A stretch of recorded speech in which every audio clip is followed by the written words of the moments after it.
Lep in prijazen dan vam želim iz Izole, natančneje iz področja univerzitetnega kampusa Univerze Primorske.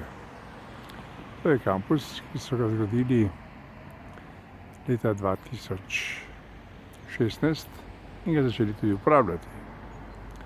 Gradbeno dovoljenje so dobili, če se prav spomnimo, 27.11.2008. In na to je prišlo leto 2017, ko je šlo do poplave in od takrat je kampus uporabljen in prazen. Ampak ni čisto prazen, namreč dobil je nove obiskovalce, nove udeležence, ki pa se seveda ne morejo izobraževati znotraj kampusa, ampak se izobražujejo izven. No pa poglejmo te novodobne nosilce izobraževanja ali pa uporabnike kampusa. No, to je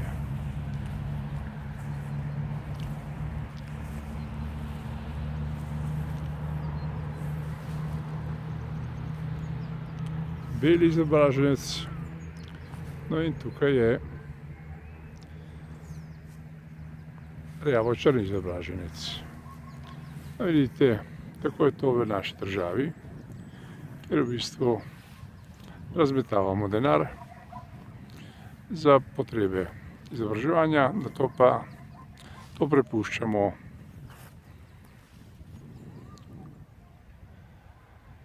živalim, namesto da bi dali to mladini, da se res izobražuje in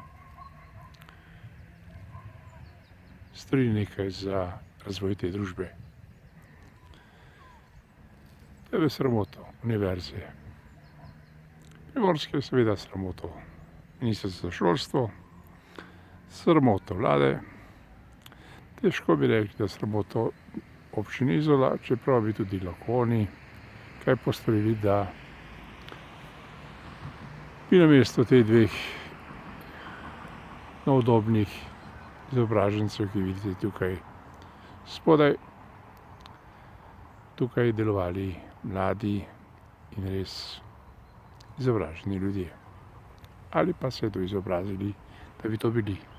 To se imejte, da vam želimo iz kampusa Livade 1, ki tako razpadajoč čaka na prihodnost in novo odločitev, kaj se bo z njim zgodilo.